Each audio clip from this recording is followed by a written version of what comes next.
Your mental state is currently defined by a dozen competing deadlines, strained family obligations, and the unpredictable noise of a typical day.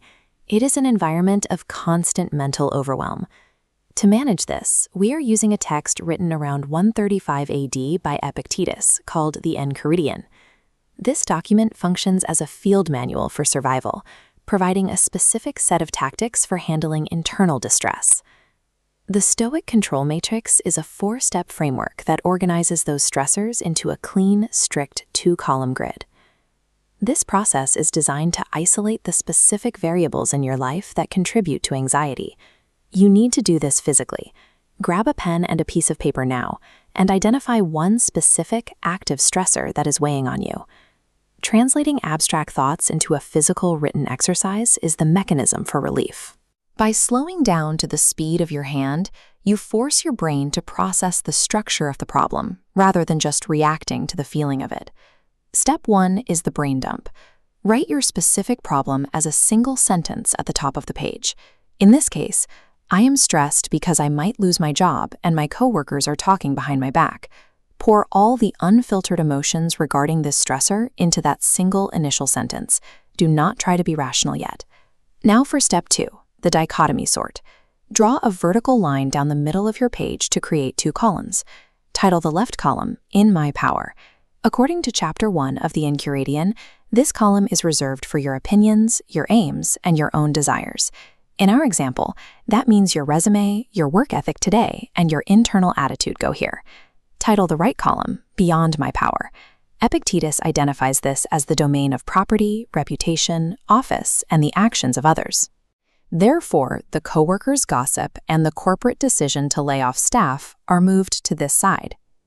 We often confuse influence with control, but as this diagram shows, if you do not have total, final authority over an outcome, it is categorized as being beyond your power. This is a strict rule.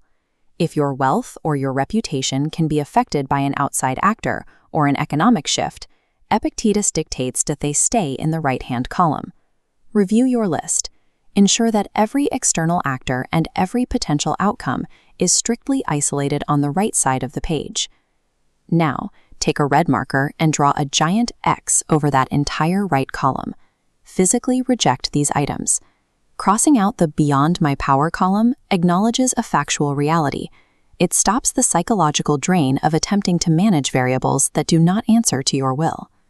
Look only at the green highlighted items remaining in your In My Power column. This is the only place where your effort matters. This leads to step 3, the perspective shift. Epictetus writes in Chapter 5, "Men are disturbed not by things, but by the views which they take of things." He argues that even the most extreme events are neutral facts. He cites the example of Socrates, whose execution was not inherently terrible. The terror existed only in the view that death is something to be feared. You must now identify the specific internal judgment that is actually causing your pain, rather than blaming the external event. Rewrite your anxiety to reflect this. Write, "Losing my job is not the terror. My belief that I will be a failure if I lose my job is the terror."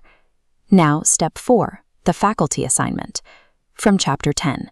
Upon every accident, remember to turn toward yourself and inquire what faculty you have for its use. A faculty is a specific character trait or virtue that you deploy to solve an internal problem. Map a faculty to your fear. For job loss, draw an arrow to fortitude. For gossiping coworkers, assign the faculty of patience. Assigning a specific virtue provides a clear operational objective. You are moving from a state of questioning why a situation is happening to deciding which part of your character you are going to use to meet it. Your initial ball of unmanageable stress has been replaced by a precise, organized list. The right column is gone. You have dropped the weight of concerns that are factually out of your control. The left column now serves as an executable action plan. It dictates exactly where your focus belongs for the rest of the day.